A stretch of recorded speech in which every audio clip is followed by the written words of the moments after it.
Y vaya conmigo a la primera carta del apóstol Juan.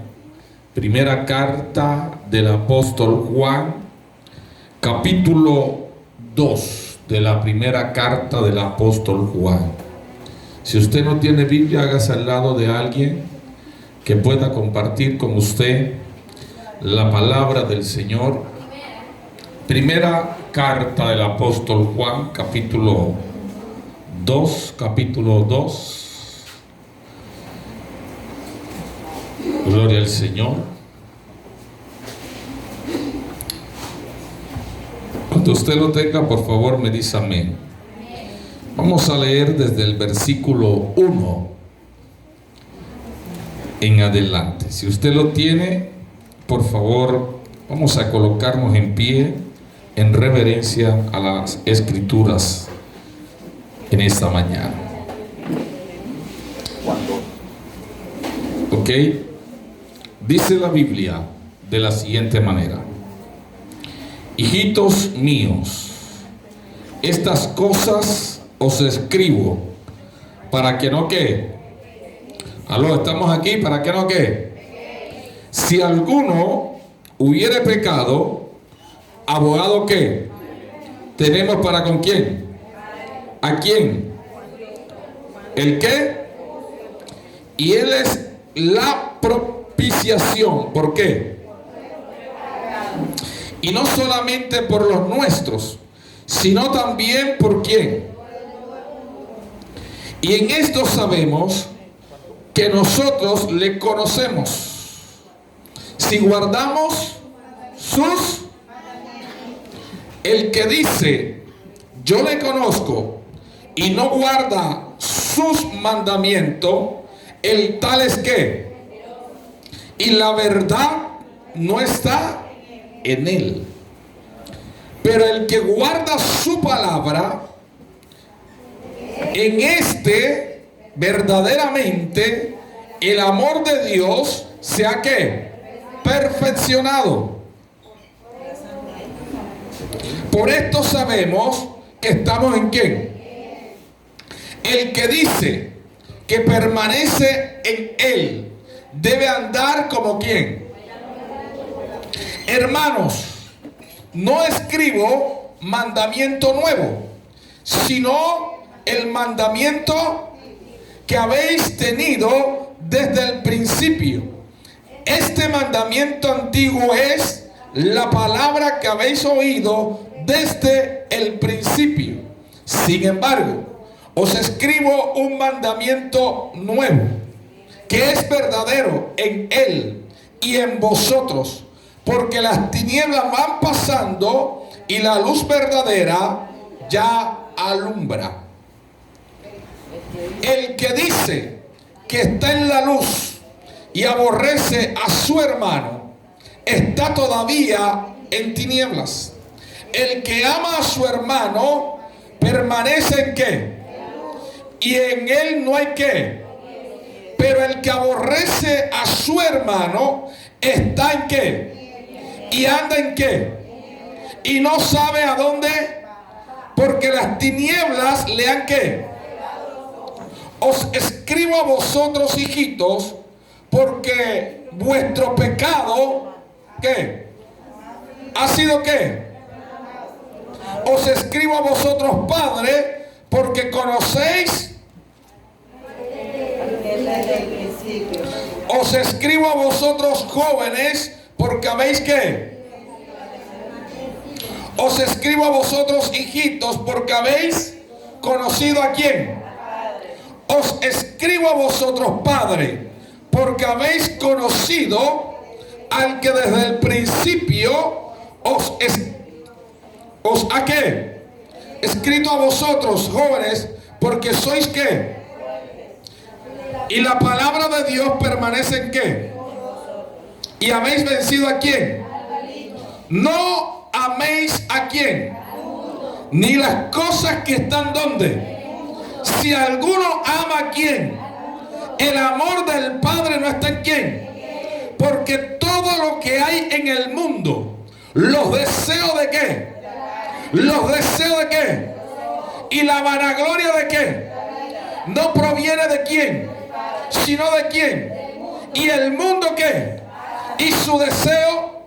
Pero el que hace la voluntad de Dios permanece ¿para qué? Para siempre. Denle un fuerte aplauso al Señor. Y toma asiento en esta mañana.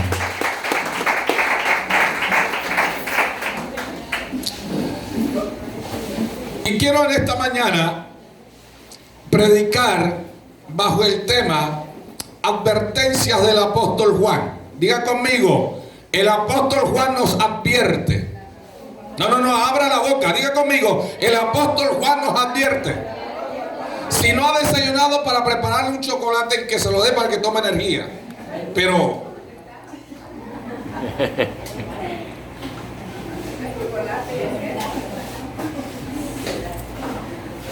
necesitamos poder en esta mañana sintonizarnos en lo que el apóstol Juan nos está hablando. Cierre sus ojos por un minuto para orar. Padre eterno, te doy gracias en esta noche, en esta mañana.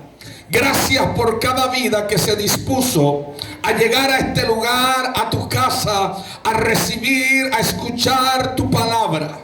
Dios, oro para que toda distracción mental, espiritual, Padre, que esté, Señor, distrayendo a tu pueblo en esta mañana, sea, Señor, quitada en el nombre de Jesús. Oro, Señor, para que esta palabra, Padre, penetre, entre, Dios mío, al corazón, a la mente, al espíritu, al alma, oh Dios amado, de cada vida, al cuerpo, Dios amado, y pueda, Señor, germinar, dar fruto al 100%.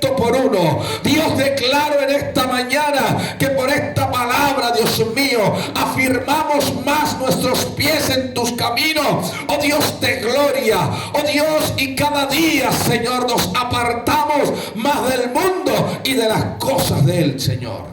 Dios, te doy gracias. Amén y amén. Ok, mis amados hermanos, vuelvo y les repito, en esta mañana vamos a predicar bajo el tema advertencia del apóstol Juan. Dígale al que tiene a su lado, advertencias del apóstol Juan. Cuando hablamos de advertencia, estamos hablando de que nos están previniendo, de que nos están alertando sobre algo que está sucediendo, o algo que puede suceder, o algo que me está aconteciendo, o algo que puede acontecer. Y el apóstol Juan, en el capítulo 2, empieza narrando magistralmente la connotación de lo que él quiere hablarle a la iglesia a la cual manda la carta. Y comienza expresando: hijitos míos, estas cosas os escribo para que no que pequéis. Y si alguno hubiere pecado, abogado tenemos para con quién. ¿Aló? ¿Para con quién? ¿Aló? ¿Estamos aquí? ¿Con quién tenemos abogado? ¿Dónde está nuestro abogado? Abogado tenemos para con el Padre, y este abogado es ¿quién? Jesús. Ahora, el apóstol el apóstol Juan no está diciendo pequen porque tenemos abogado, hagan lo malo porque tenemos abogado. Lo que el apóstol Juan está diciendo es que él nos está escribiendo una advertencia y nos está diciendo: mire, si les escribo para que no pequen. Esa es la advertencia de él. A eso es lo que él va. Yo no quiero que ustedes pequen. El Señor no quiere que ustedes pequen, pero nos da un refrigerio, porque él sabe algo que usted debe de saber. Que desafortunadamente para nosotros no hay hombre sobre esta tierra, no hay ser humano sobre esta tierra que no pequemos.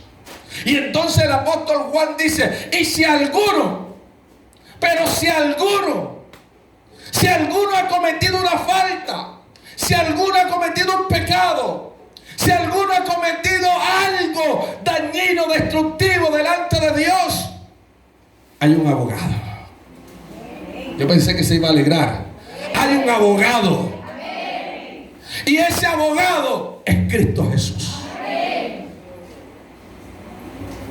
Pero hay gente que se aprovecha del abogado. Dile al que tiene a tu lado, no te aproveches del abogado.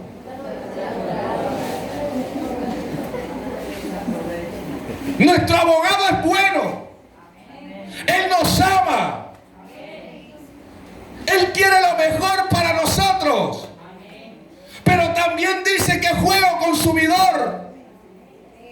¿Aló? No es porque yo sepa que tengo un abogado que voy a salir a matar a un tipo porque yo tengo un abogado y él me va. No. Es que lo que el apóstol Juan nos está diciendo, amados, ¿qué es lo que dice? Verso 1, ¿qué es lo que dice? Hijitos míos. Hijitos míos, ¿qué?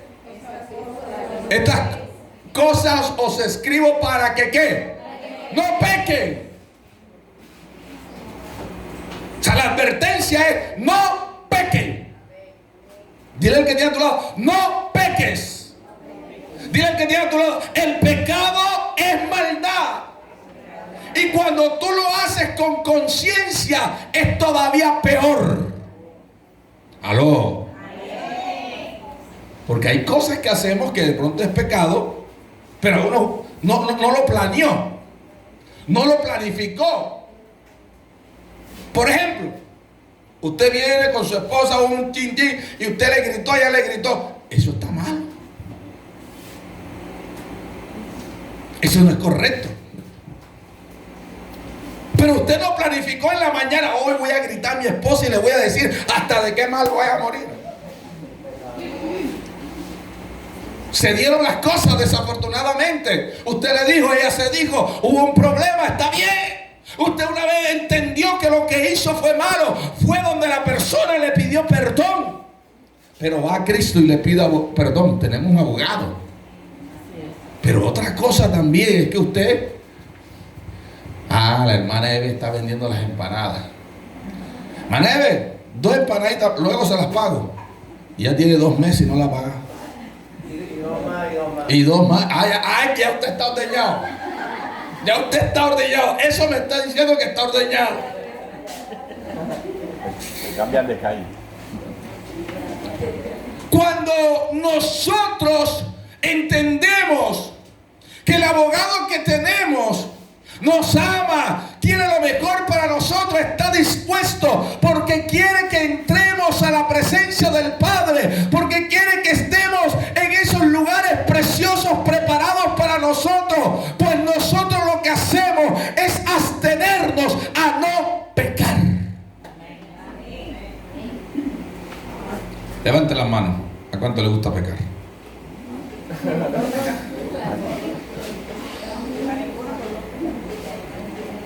El pecado es delicioso. Por eso es que el ladrón roba. Porque nunca se da cuenta que el ladrón roba porque dice, no, él se demora 30 días trabajando para ganarse 800. Yo en 1 hora, en media hora, en 20 minutos le quito los 800 a él. Y se va y supuestamente disfruta. Pero ¿dónde termina un ladrón? ¿Dónde termina una persona de esta muchas veces? Cárcel. O tierra. Enfermo, puede terminar de un apuñalado y ahí queda ahí todo. O la cárcel. O el cementerio. Antes de tiempo. Todos nos vamos a morir, pero... El llamado del apóstol Juan es para que meditemos si estamos cometiendo pecado. De pronto estamos haciendo algo indebido que no debemos de hacer y no nos hemos dado cuenta. Lo que está diciendo el apóstol Juan, reaccionen. Y si al reaccionar te das cuenta que pecaste, tienes un abogado. Hay gente que reacciona y se dice, sí, pequé. Y entonces, ¿sabe qué es lo que hace? Se apartan. Dejan de venir al Señor, dejan de buscar al Señor, No. Cuando tú pecas no es para que te apartes. Cuando Dios te llama la atención no es para que te apartes. Es para que te apartes del pecado y te acerques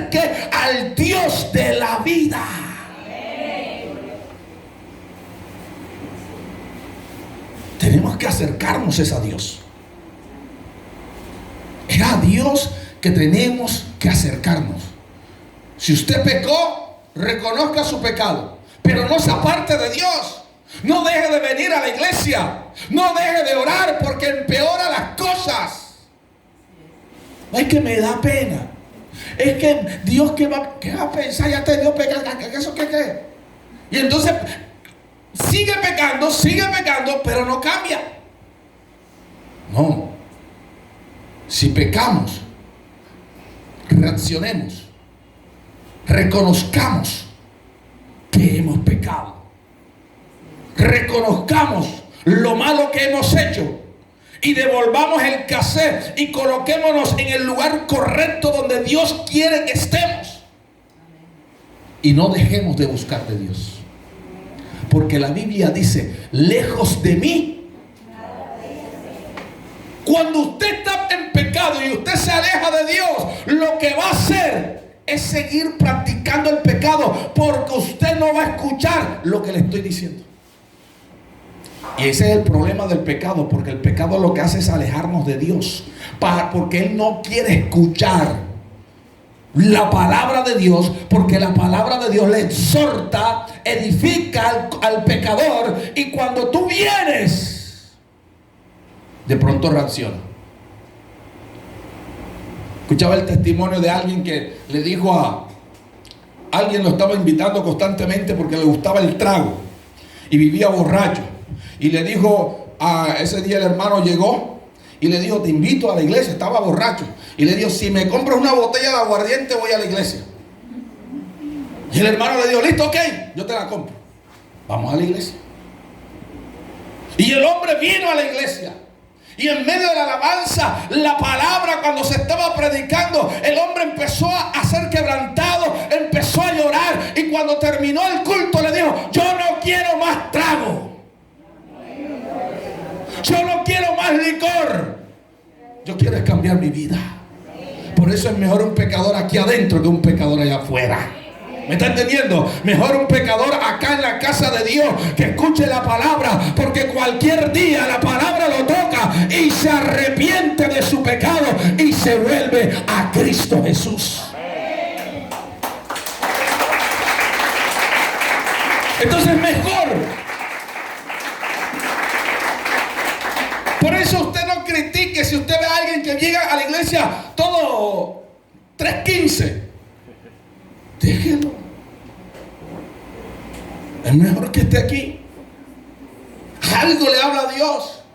Y en cualquier momento Él reflexiona. Pero si no llega aquí porque usted lo critica y Él se va mejor allá afuera, ¿cuándo le vamos a hablar?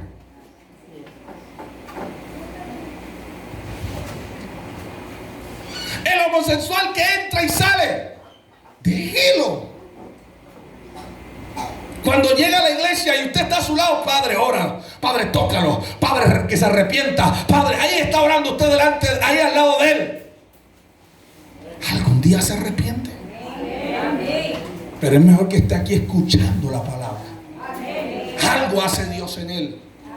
Algún día detesta su pecado, su maldad. Y si no lo hace, al menos ya lo sabe.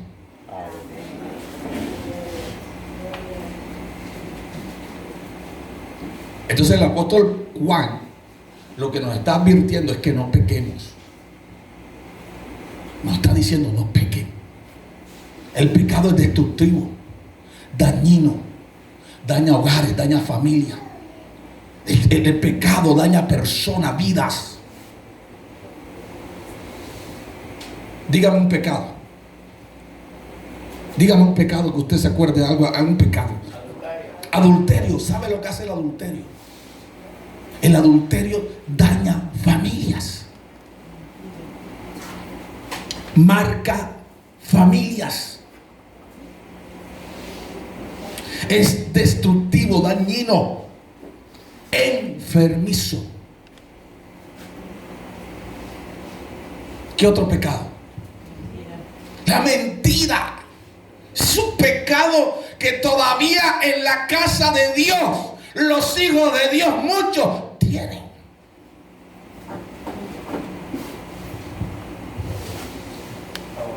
Y la mentira, hermano, es destructiva.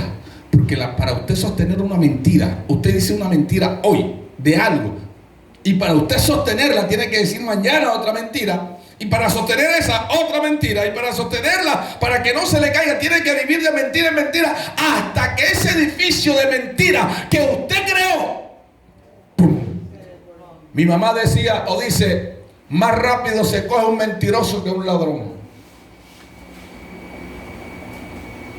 La mentira es destructiva. Tenemos que enseñar a nuestros hijos a decir la verdad. Pase lo que pase. Y una de las maneras es al menos agradeciéndole o premiándole porque dijo al menos la verdad. Porque la verdad, dice la Biblia, que nos hace ¿qué? Libre. Entonces, una de las cosas que nos advierte Juan es que no pequemos. Nos da un refrigerio y nos dice: pero si alguno ha pecado, abogado tenemos para con el Padre, Jesucristo.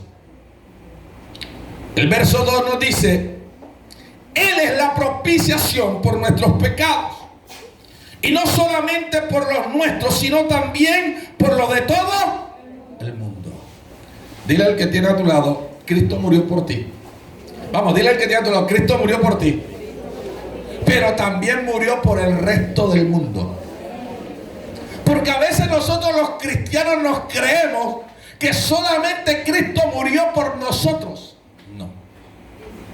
Cristo, al ir a la cruz del Calvario, murió por usted y por mí, pero murió por el resto de la humanidad. Porque el propósito de Él es salvar a la humanidad.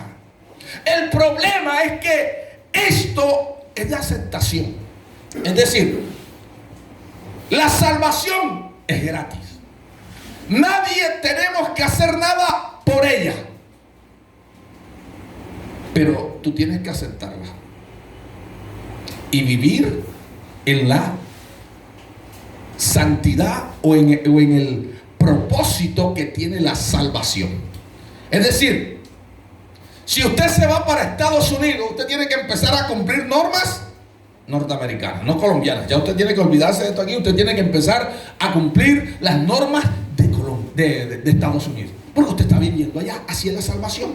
La salvación es gratis. No vayamos a creer que solamente murieron por nosotros. No.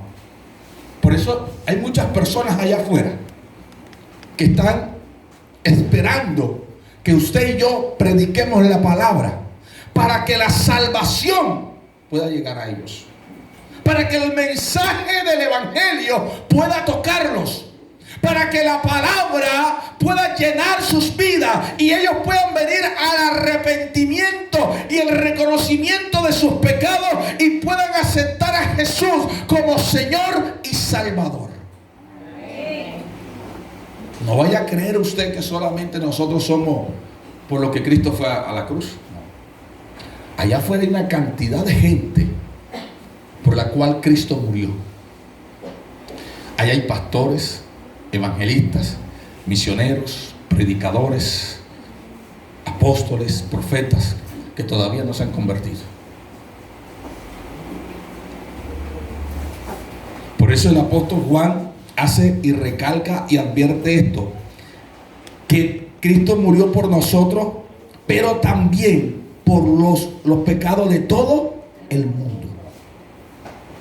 Murió por los pecados de todos. Dile al que tiene a tu lado: no te creas que eres la última Coca-Cola del desierto.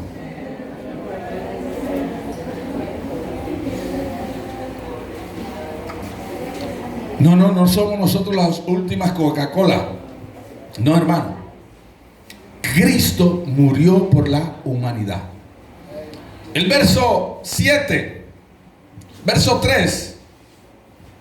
Y en esto sabemos que nosotros le conocemos si guardamos ¿qué? Su mandamiento.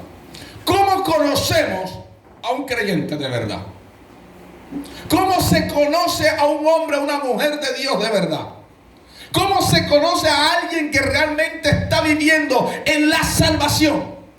¿Cómo se conoce a alguien que realmente se arrepintió de sus pecados? ¿Cómo se conoce a alguien que realmente le ha dicho a Jesús: entra a mi corazón y toma tú la dirección de mi vida? Juan nos dice: guardando sus mandamientos. No se conoce porque use corbata. No se conoce porque cargue una Biblia.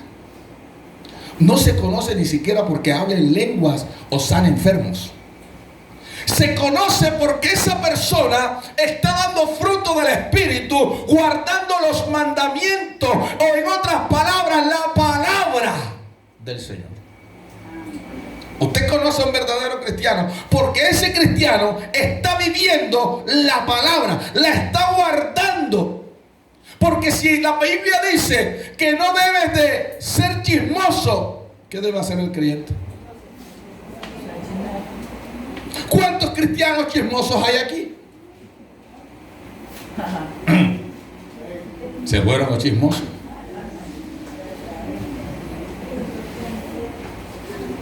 ¿A cuántos les gusta hablar de alguien, del prójimo? No me gusta, pero me divierte. Entonces, si yo soy cristiano de verdad y estoy guardando la palabra de verdad, entonces yo no soy chismoso. Porque la Biblia me enseña que no debo de hablar del prójimo. Pero cuando no estoy guardando la palabra, hablo del prójimo y hasta del mismo Dios. ¿Cuántos han hablado mal de Dios? Dios no me escucha. Guardarnos sus mandamientos. El apóstol Juan nos enseña y nos dice: y en esto sabemos que nosotros le conocemos, si guardamos su mandamiento. Nadie puede decir que ama a Dios o que guarda su palabra si no está guardando su palabra. Que le conoce si no está guardando su palabra. Cuando conocemos a Dios, sabemos lo que es bueno, lo que es malo, lo que es incorrecto delante de Dios, y sabemos si eso lo debemos o no hacer, porque la Biblia nos advierte lo bueno y lo malo. La Biblia no está tapada, la Biblia está abierta. Y cuando usted lee la Biblia, usted se da cuenta lo bueno y lo malo, lo que se debe hacer y lo que no se debe hacer, cómo debe vivir un cristiano y cómo no debe vivir. Aún la Biblia nos enseña cómo el creyente debe de hablar y cómo debe de vestir. Amén. Amén. Amén. Hay gente que anda buscando las modas del mundo, y Cristo tiene moda en su palabra para nosotros. Dile al que tiene a tu lado: guarda sus mandamientos. Sigue el apóstol, nos sigue diciendo, esto me gusta: el que dice yo le conozco y no guarda sus mandamientos, el tal es que, y la verdad no está en quién. Mira al que tiene a tu lado. Mira al que tiene a tu lado y dile: estás guardando los mandamientos.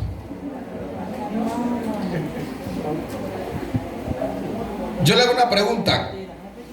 Mire lo que dice las escrituras. El que dice que le conoce y no guarda sus mandamientos, el tal es mentiroso y la verdad no está en él. Es decir, no podemos decir que conocemos al Señor. No podemos decir que amamos al Señor y no guardamos los mandamientos. No guardamos su palabra. No guardamos lo que nos está diciendo. No guardamos lo que Él nos está advirtiendo. Y nos dice que la verdad de Dios no está en esa persona. Y esa persona es un mentiroso.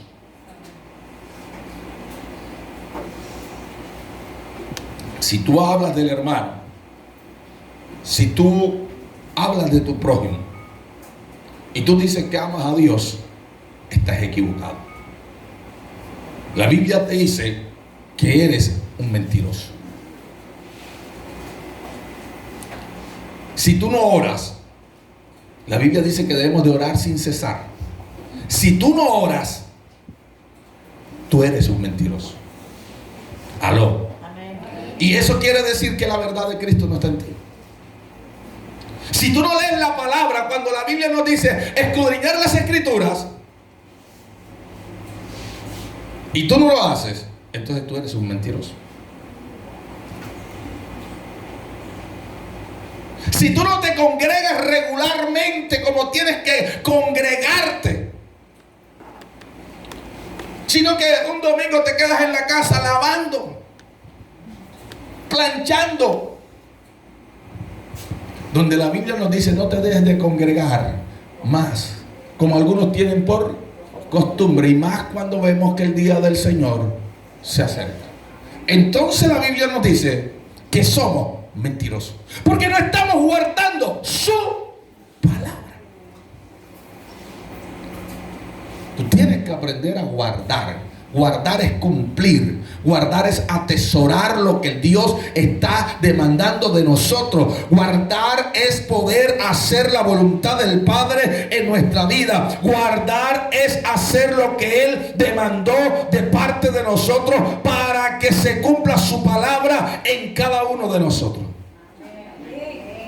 Pero mire lo que dice el verso 5: pero el que guarda su palabra, en este verdaderamente el amor de Dios se ha perfeccionado. Por eso sabemos que estamos en Él. Cuando nosotros encontramos un creyente que verdaderamente guarda la palabra, es alguien que realmente Jesucristo está morando en él. Si Cristo, o si usted está guardando la palabra, entonces podemos decir fidelinamente que Cristo está morando en tu vida, porque estás guardando la palabra. Dile al que tiene a tu lado: guarda la palabra.